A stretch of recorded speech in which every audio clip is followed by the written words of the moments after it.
주 아래서 사랑하시는 성도님 한 분 한 분 모두 안녕하신지요? 모두가 광야 같은 힘든 시기를 지나고 있는 것 같습니다. 하지만 이 광야 같은 사망의 음침한 골짜기와 같은 상황 속에서도 지금도 우리와 함께 하시는 예수 그리스도가 있음을 믿습니다. 그로 말미암아 그것이 우리에게 힘이 되기를 소망합니다.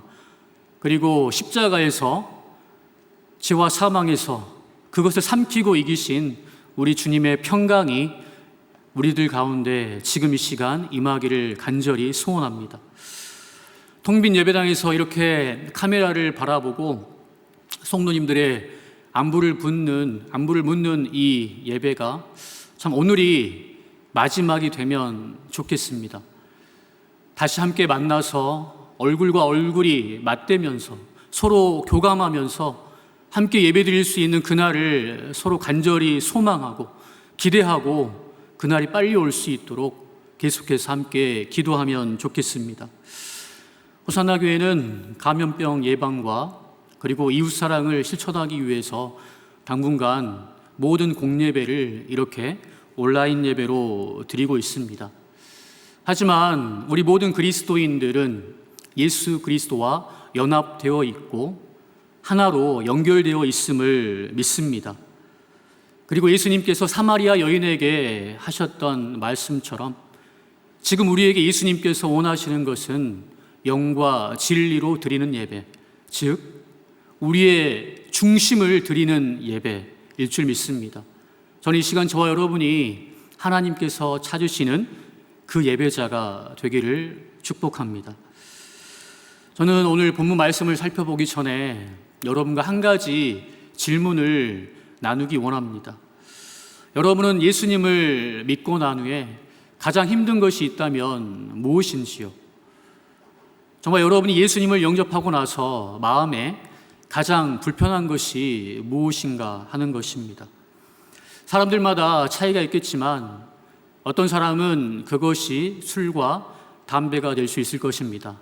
또 어떤 사람은 주일에 교회를 가게 됨으로 인하여서 잠을 잘 수 없는 것, 그리고 친구를 만날 수 없는 것, 여러 가지 또 이유가 있겠지요. 그리고 또한 취미 생활을 예전에는 마음껏 했는데 예수님을 믿고 나니, 그리고 교회 봉사를 하게 되니 이제는 취미 생활도 마음껏 할 수 없는 그런 불편함들이 있을 것입니다.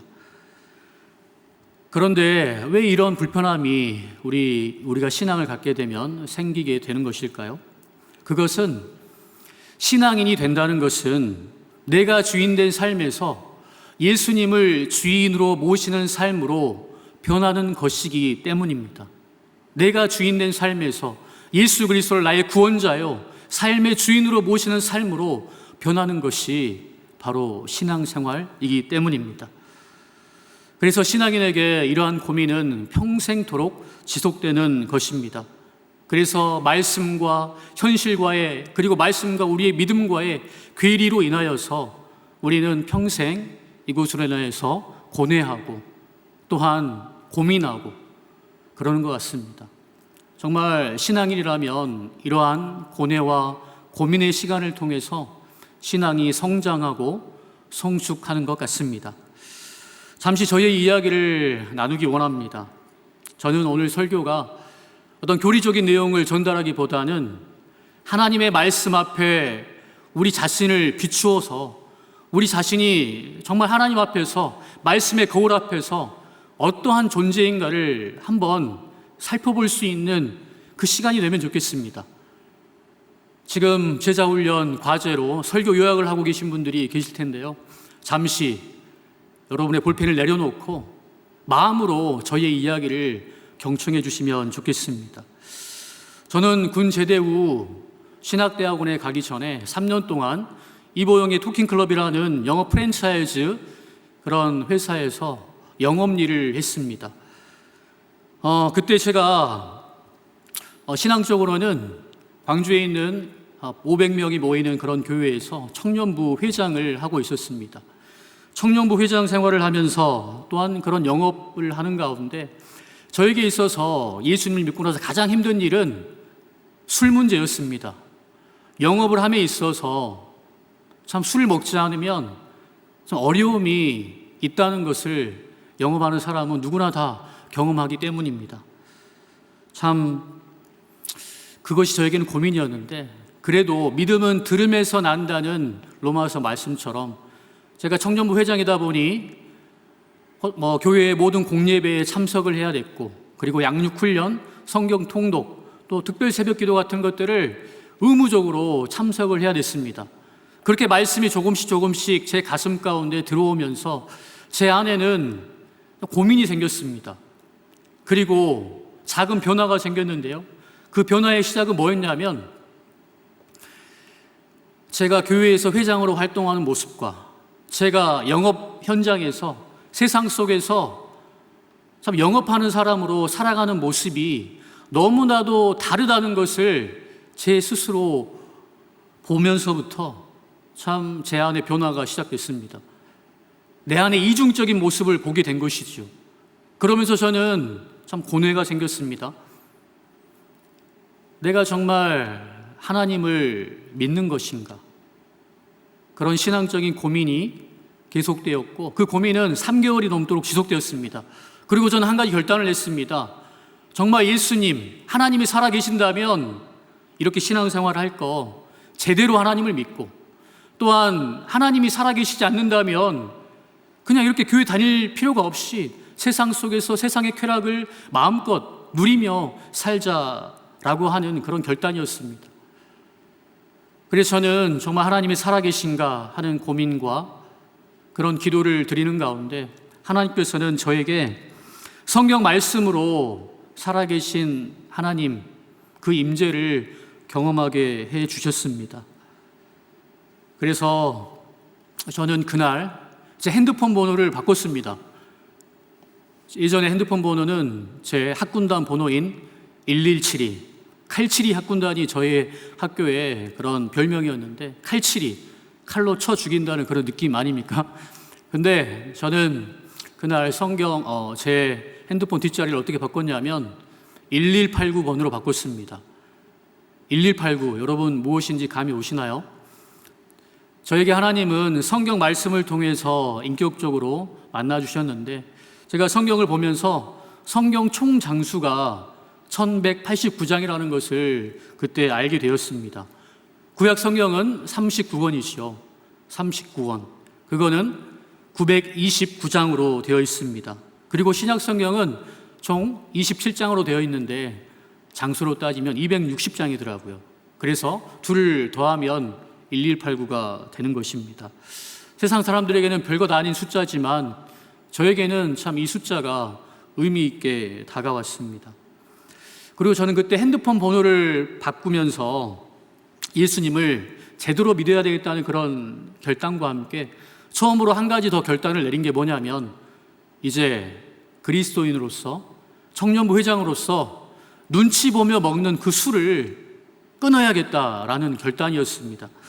처음에는 사람들 눈치도 보이고, 참 예전에 해병대 출신이라고 해서 술도 잘 먹는다는 칭찬을 많이 받고, 그래서 영업도 더 잘할 수 있었는데, 그런 사람들의 눈치가 보였지만 제 양심의 가책과 하나님께서 그것을 기뻐하지 않는다는 그런 확신이 들었기에, 저는 사람들 앞에 그리스도인임을 커밍아웃하고 앞으로 술을 입에 대지 않겠다고 결단하고 그런 고백을 했습니다. 그런 고백을 하니까 마음이 참 편안하더라고요. 그리고 이제 사람들도 조금씩 시간이 지나면서 저의 그런 모습을 인정해 주셨습니다. 그리고 술을 안 먹는다는 이유로 어떤 불이익을 당한다거나 사람들과의 관계가 멀어진 것은 아니었습니다. 그런데 말이죠, 이렇게 핸드폰 번호를 바꾸고 술을 끊었음에도 불구하고 제 안에는 쉽게 바뀌지 않는 한 가지 것이 있었습니다. 그것은 뭐냐면, 불의를 보면 참지 못하는 불같은 저의 성격이었습니다. 저는 어릴 적 시골에서 자라면서 어른들로부터 야, 저놈 참 야무지다라는 말을 자주 들었습니다. 그리고 학창시절에 저의 별명은, 고등학교 별명은 짱돌이었고요. 짱돌. 그리고 대학교 때 체육학과에서 얻은 별명은 깡다구였습니다.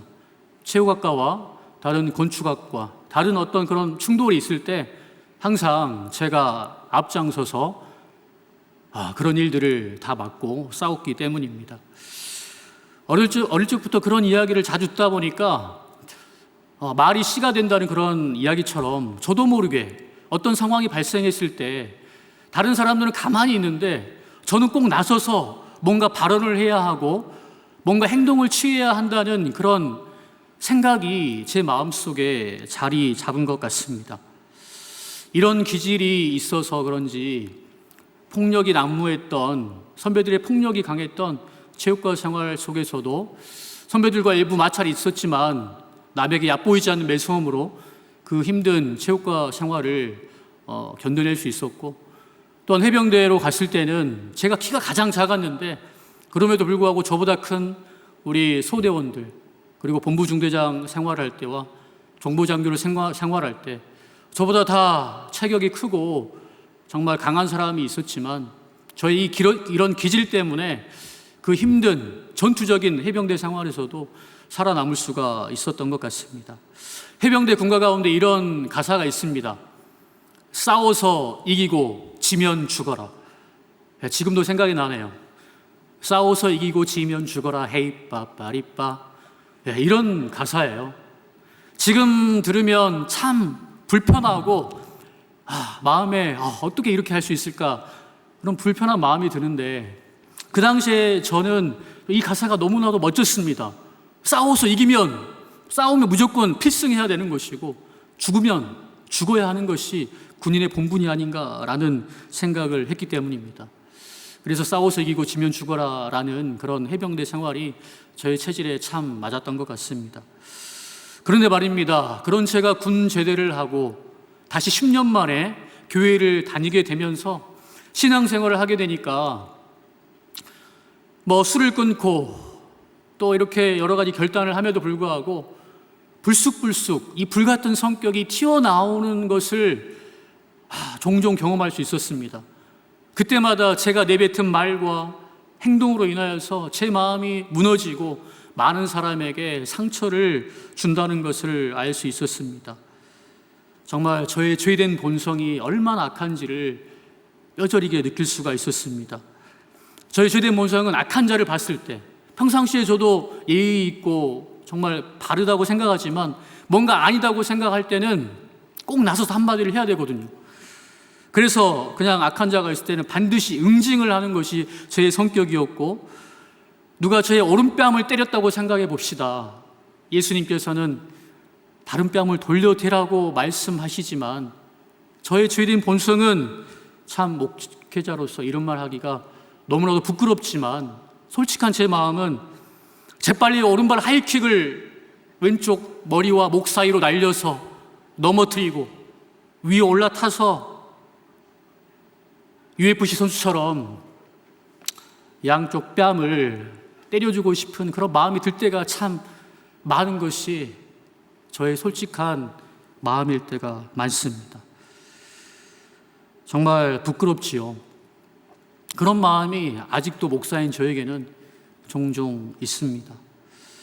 물론 그렇게 생각하는 것조차도 주님께서 원하시지 않는 걸 알면서도 저는 왜 그런지 잘 모르겠습니다.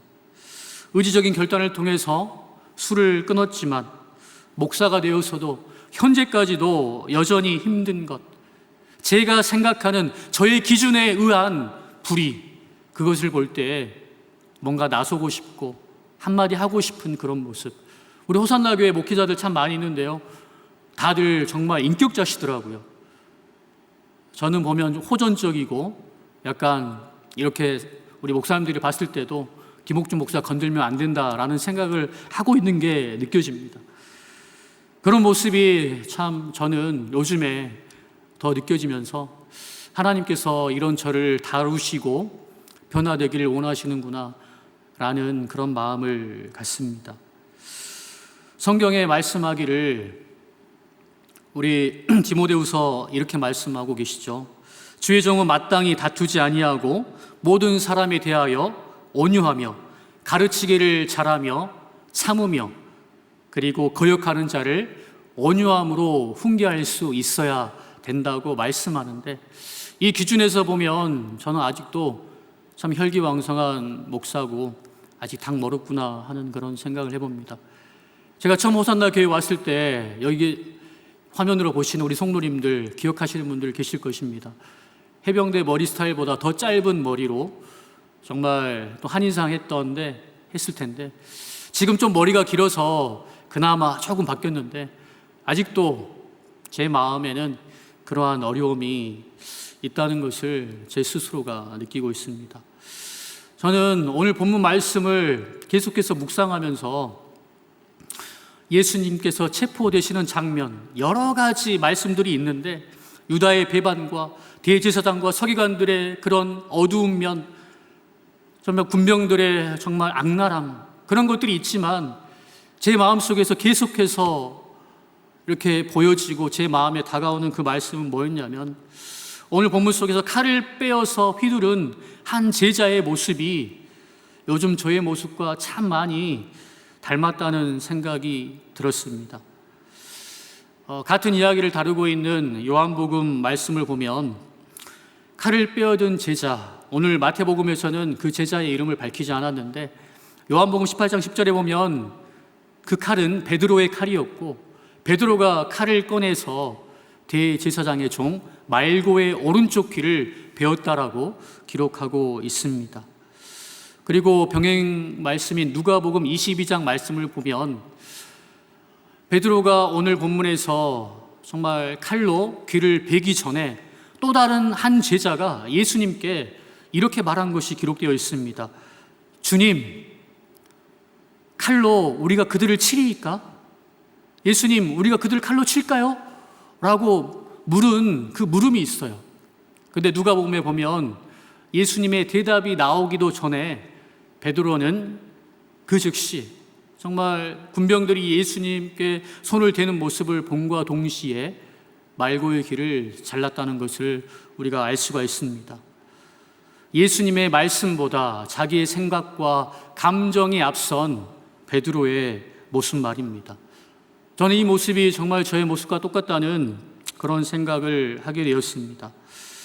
저 또한 정말 이 코로나 상황 가운데에서 서로 다투기만 하는 그런 정치인들의 모습을 보면서, 그리고 같은 하나님을 믿으면서도 좌로 우로 이렇게 함께 치우쳐서 서로를 비판하고 정죄하는 모습을 보면서 저도 어느 순간 칼을 꺼내서 서로를 겨누는 그런 제 모습을 보게 되었습니다. 그런데 우리 주님께서는 그렇게 비판하고 정죄하는 칼을 도로 칼집에 꽂으라라고 말씀하십니다. 그리고 마태복음에만 그 이유에 대해서 말씀하고 있는데, 꽂으라는 그 이유는 바로 칼을 든 자는 칼로 망하기 때문이라고 말씀하고 계십니다. 우리 다 같이 52절 말씀을 다시 한번 읽어보기 원합니다. 함께 읽겠습니다. 이에 예수께서 이르시되 내 칼을 도로 칼집에 꽂으라. 칼을 가지는 자는 다 칼로 망하느니라. 주 안에서 사랑하는 성도 여러분, 이 말씀 안에 담겨진 예수님의 그 메시지는 무엇일까요? 그것은 하나님의 나라는 세상 왕들처럼 칼과 무력으로 이루어지는 것이 아니라 오직 예수 그리스도의 십자가로 그 하나님의 나라가 이루어진다는 것을 우리에게 말해주고 있습니다. 하나님의 나라는 어떻게 이루어지는가? 겟세마네 동산에서 아버지여, 할 수만 있다면 이 잔을 내게서 거두어 주옵소서, 이렇게 기도하셨지만 결국 그러나 나의 원대로 마옵시고 아버지의 원대로 되기를 원하나이다 라고 기도하신 것처럼, 오직 하나님의 나라는 십자가를 통해서만 우리 가운데 임한다는 사실을 오늘 우리 본문이 우리에게 알려주고 있는 것입니다. 하나님의 나라는 칼과 권력과 인간적인 방법으로 우리 가운데 임하는 것이 아닙니다. 오직 하나님의 지혜인 십자가를 통해서만 우리 가운데 임하는 것입니다. 즉, 이 땅에서 죄를 완전히 제거하시면서도 죄인을 구원할 수 있는 유일한 길은 바로 십자가뿐이라는 사실입니다. 그런데 유대 종교 지도자들은 이런 하나님의 나라에는 관심조차 없고 이 땅에서 그들의 기득권을 어떻게 하면 유지할까 그것에만 관심이 가 있었습니다. 그리고 하나님을 사랑한다고 고백하면서도 잘못된 열심으로 오히려 메시아이신 육신을 입고 오신 예수 그리스도를 배척하고 십자가에 못 박습니다. 뿐만 아니라 그런 예수 그리스도를 따르는 그리스도인들을 박해합니다. 오늘날 한국교회와 저와 여러분의 모습 가운데 이런 모습, 잘못된 열정을 가지고 오히려 하나님을 대적하는 모습이 있지는 않은가 우리가 한번 되돌아보아야 할 것입니다. 또한 베드로를 비롯한 예수님의 제자들은 예수님의 십자가 고난의 의미를 잘 이해할 수 없었습니다. 이해하지 못했습니다. 오히려 예루살렘을 향해서 십자가를 향해서 감에도 불구하고 누가 예루살렘에 가면 우편에 좌편에 앉을 것인가, 누가 더 크냐 서로 다투었을 뿐입니다. 그리고 그들이 생각하기에 예수님의 그 능력으로 달과 같은 정치적인 그 군사력으로 정말 종교 지도자들을 정말 내쳐내고 또한 로마의 군사들을 물리치고 이 눈에 보이는 이 땅 가운데에 달과 같은 솔로몬과 같은 강력한 나라 이스라엘을 이루기를 원했습니다. 칼과 몽실을 가지고 똑같은 그 힘을 가지고 이 땅 가운데 하나님의 나라가 이루어지기를 원했던 것입니다. 그러나 예수님께서 빌라도에게 말씀하셨던 것처럼 내 나라는 이 세상에 속한 것이 아니니라, 내 나라는 이 나라에 속한 것이 아니니라 라는 말씀처럼 하나님의 나라는 눈에 보이는 이 땅 가운데 대한민국에, 이스라엘에, 미국에 그렇게 임하는 것이 아니다고 예수님께서 말씀하고 계십니다. 그래서 예수님께서는 제자들에게 그리고 한국 교회 성도들에게 내 칼을 도로 칼집에 꽂으라 라고 지금 이 시간 말씀하고 계시는 것입니다. 왜냐하면 하나님의 나라는 칼이 아닌 십자가 사랑으로 우리 가운데 임하기 때문입니다. 저는 오늘 52절 말씀, 무엇을 하지 말라는 이 부정적인 그 말씀을 무엇을 하라는 긍정의 메시지로 바꾸면 성경 말씀 가운데 어떤 말씀이 있을까 한번 생각해 보았습니다. 그러면서 저는 요한복음 13장 말씀이 떠올랐습니다. 예수님께서 제자들에게 남기신 그 말씀이죠. 우리 요한복음 13장 34절, 35절 말씀을 한 목소리로 읽어보기 원합니다. 함께 읽겠습니다. 새 계명을 너희에게 주노니 서로 사랑하라. 내가 너희를 사랑한 것 같이 너희도 서로 사랑하라. 너희가 서로 사랑하면 이로써 모든 사람이 너희가 내 제자인 줄 알리라. 예수님께서는 십자가에서 이 사랑을 친히 우리에게 보여주셨습니다. 채찍에 맞으시고 옆구리에 창이 찔리시고 그리고 온갖 비난과 조롱을 다 당하셨습니다. 그리고 물과 피를 흘리시면서까지 자신을 조롱하고 비난하고 죽이는 그들을 용서해달라고 하나님께 기도하셨습니다. 지금 예수님께서는 우리에게 이렇게 말씀하십니다. 누구든지 나를 따라오려거든 자기를 부인하고 자기 십자가를 지고 나를 따르라 라고 말입니다. 주 안에서 사랑하는 성도 여러분, 오늘날 예수님을 믿으면서도 우리의 일상 가운데 우리가 칼을 내려놓지 못하는, 분노를 내려놓지 못하는, 남을 정죄하고 심판하는 그 모습을 내려놓지 못하는 그 이유가 무엇일까요?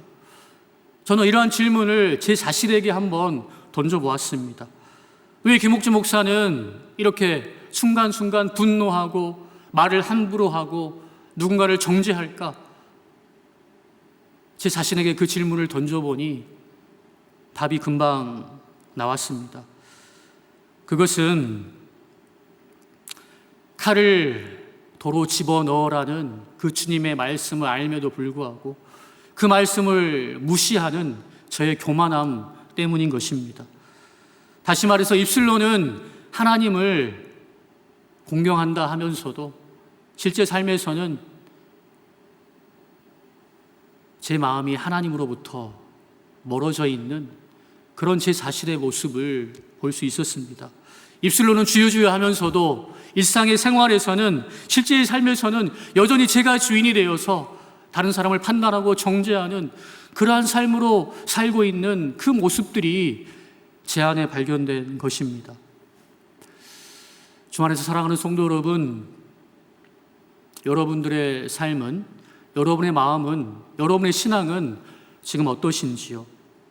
서두에서 신앙인이 된다라고 하는 것은 자기가 주인된 삶에서 예수 그리스도를 주인으로 모시는 삶으로 변하는 것이다 라고 말했습니다. 그런데 신앙생활을 하고 보니 이러한 결단은 단 한 번만으로 그쳐서는 안 된다는 것을 뼈저리게 느낍니다. 사도 바울은 그가 쓴 서신서 로마서와 빌립보서 1장 1절에서 자신의 정체성에 대해서 이렇게 말하지요. 예수 그리스도의 종 바울은 자신의 정체성에서 말하기를 자기는 정말 로마 시민권자 그거를 말하는 것이 아니라 나면서부터 로마 시민권자 된 것을 말하는 것이 아니라 평강의 왕 예수 그리스도의 종이라는 것을 편지의 서두에서 밝히고 있는 것을 보았습니다. 이러한 그 바울의 고백을 통해서 우리가 생각해 볼 수 있는 것은 매일의 삶의 그 순간순간마다 우리가 아침에 눈을 뜰 때마다 그리고 정말 신앙적인 고민이 들 때마다 내 삶의 주인은 내가 아니고 예수님이라는 것을 고백하는 그 믿음, 저는 예수님의 종입니다 라는 그 고백이 계속될 때 우리가 정말 예수님께서 원하시는 삶을 살 수 있다는 것을 우리가 알 수가 있을 것입니다. 그래서 사도 바울은 나는 날마다 죽노라 라고 고백한 것 같습니다. 그런 자기 부인이 있었기에 사도 바울은 끝까지 순교의 현장까지 예수님을 부인하지 않고 묵묵히 주님 가신 그 십자가의 그 좁은 길을 주님과 함께 동행할 수 있었던 것 같습니다. 오늘날 교회에 대한 세상 사람들의 평가가 참 참담하고 우울한 것 같습니다. 이런 상황 속에서 지금 우리 그리스도인들이 회복해야 할 것은 무엇일까요? 저는 우리 그리스도인들이 무언가 어떤 큰 일을 행해야 된다고 생각하지 않습니다. 우리가 먼저 해야 할 것은 주님께서 새 계명으로 주신 그 말씀처럼 우리가 서로 사랑하는 것이라고 생각합니다. 한 가정 안에서 부모와 자식 간에 그리고 한 교회 안에서 정말 서로 먼저 사랑하는 것을 회복하는 것 말입니다. 나와 다른 사람이 다를 수 있음, 그 차이를 인정하고 내 생각이 틀릴 수 있음을 고백하고 나보다 남을 낮게 여기는 그런 겸손의 마음이 우리 가운데, 우리 10년 가운데 회복해야 될 줄로 믿습니다. 그리고 우리가 누군가를 비판하고 정죄하는 그 교만함을 그치고 서로 사랑할 때 세상 사람들이 우리가 예수 그리스도의 제자임을 알 수 있을 것입니다. 오늘날 SNS에 보면 정말 어떠한 글만 보고 그 사람에 대해서 잘 알지 못함에도 불구하고 단 한편의 그 글만 보고 사람들을 정죄하는 것을 쉽게 볼 수가 있습니다. 저는 그러한 모습을 보면서 유다서에 기록된 천사장 미가엘의 모습이 생각납니다. 유다서에 보면 모세의 시체를 놓고 미가엘 천사장과 사탄이 다투는 그런 변론하는 모습이 기록되어 있습니다. 저 같으면 대천사장이면 사탄에게 좀 함부로 말할 텐데, 정죄하고 비난하고 함부로 말할 텐데, 성경의 기록을 보면 미가엘 전사는 이렇게 말합니다. 주께서 너를 심판하기 원하노라. 그게 무엇입니까? 오직 심판의 권한은 만왕의 왕이신 예수님만이 가지고 있다는 것을 그가 말하고 있는 것입니다. 그런데 오늘날 우리들의 모습을 보면 우리가 주인이 되어서 심판자가 되어서 누군가를 함부로 정죄하고 리더십들을 판단하고 어떠한 한 모습만 보면서 사람을 정죄하지는 않는지, 그런 모습이 우리에게 없진 않은지 되돌아보면서 우리에게 지금 회복되어야 할 마음이 무엇인가를 생각해 볼 수 있기를 소망합니다. 예수님께서는 지금 이 시간 우리에게 말씀하십니다. 내 칼을 도로 칼집에 꽂으라. 칼을 든 자는 칼로 망한다 라고 말입니다. 저는 이번 설교를 준비하면서 2년 전에 봤던 영화 바울이라는 그 영화가 떠올랐습니다. 제가 바울이라는 영화를 이렇게 3번 이렇게 보았습니다. 그 가운데 가장 제 개인적으로 감명 깊었던 장면이 있습니다. 이 영화는 AD 67년경에 로마의 네로 황제의 그 광기로 인하여서 정말 로마의 화재가 일어났을 때 그 화재의 원인을 기독교인에게 돌리는 로마 황제 네로로 인하여서 기독교 박해가 극에 달한 그런 배경을 가지고 있습니다. 그 가운데 로마의 교회에서 또 지도자로 있었던 또 우리 바울은 이렇게 감옥에 갇히게 되지요.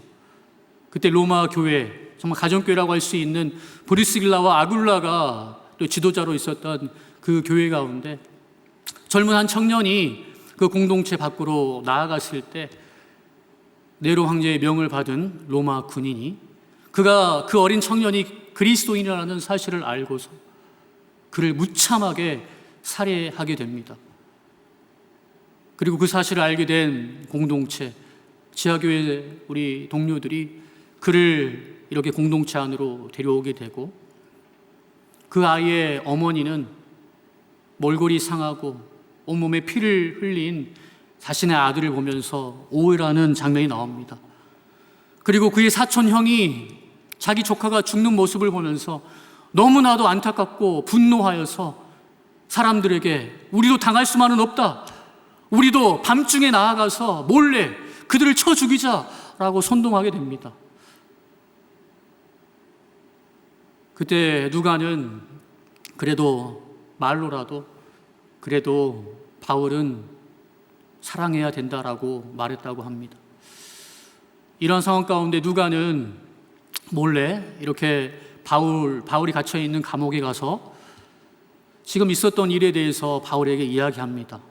바울도 자기가 아는 그 어린 청년이 죽었다는 소식을 듣고 슬퍼하지요. 그러면서 누가는 바울에게 질문합니다. 자기도 그 젊은 청년이 이렇게 선동하고 나섰을 때 말은 그래도 우리는 사랑으로 되어야 합니다 라고 말했지만 이렇게 정말 미친 황제가 우리 사랑하는 죄 없는 우리 그리스도인들을 사자의 밥이 되게 하고 정말 어린아이 할 것 없이 잡아서 밤길을 비추는 화형으로 정말 사람을 태워서 불을 밝히는 그러한 잔인한 일을 도모하는 그 황제에게 우리가 참고 있을 수만 있습니까? 우리도 그 젊은 그 사촌의 형처럼 대적해야 되는 것이 아닙니까? 라고 물을 때 바울은 이렇게 말합니다. 사랑만이 유일한 방법이다 라고 말입니다. 누가는 왜 안 됩니까? Why not 하면서 왜 안 됩니까? 라고 말하지만 바울은 사랑만이 유일한 방법이다 라고 온유한 목소리로 말합니다.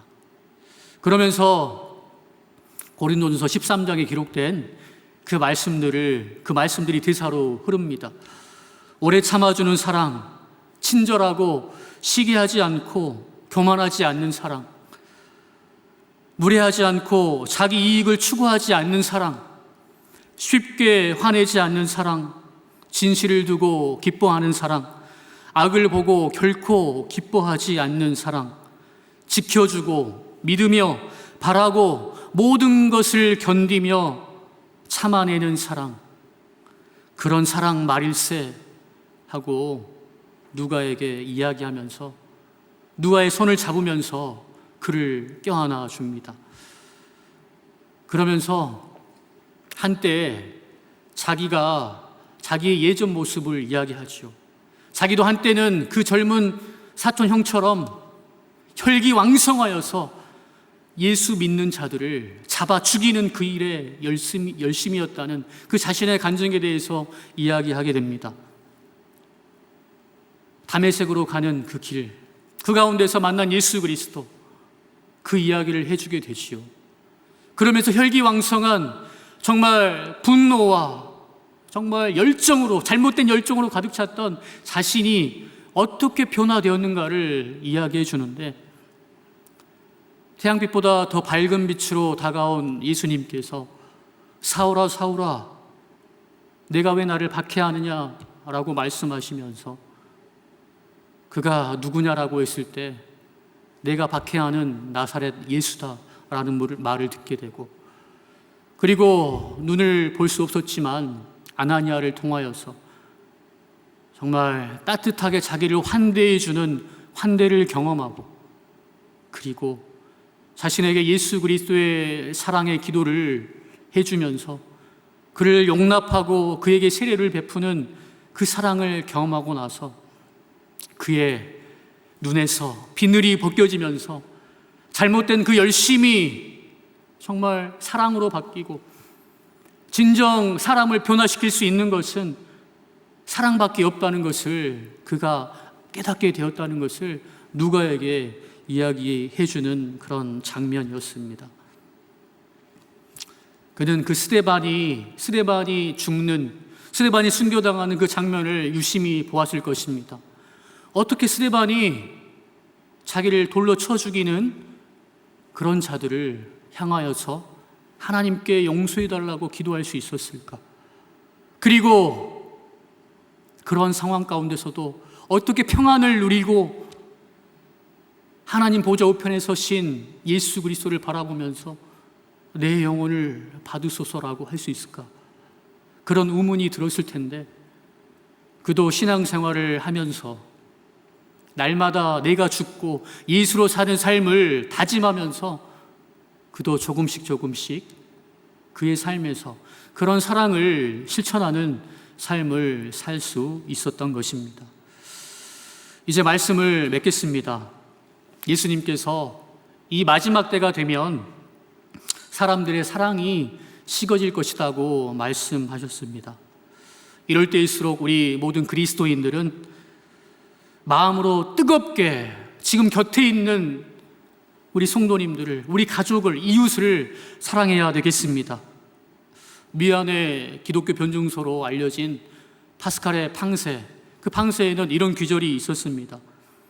인간은 사랑으로부터 멀어질수록 하나님께로부터 멀어지게 된다. 인간은 사랑으로부터 멀어질수록 하나님께로부터 멀어지게 된다라는 구절 말씀입니다.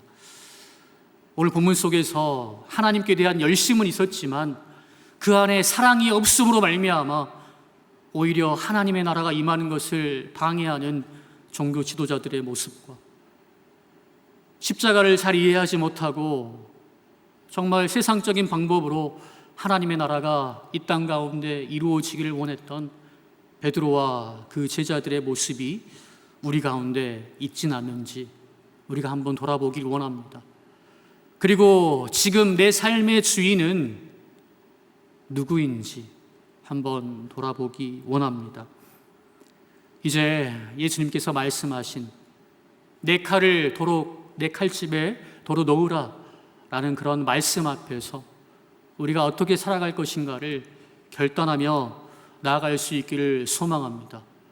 바울처럼, 스데반처럼, 많은 신앙의 선진들처럼 우리 또한 예수님의 십자가 사랑을 가슴에 품고 하나님을 사랑하고 이웃을 사랑하고 그렇게 십자가의 길을 걷는 모든 성도님들 되시기를 주님의 이름으로 축원합니다.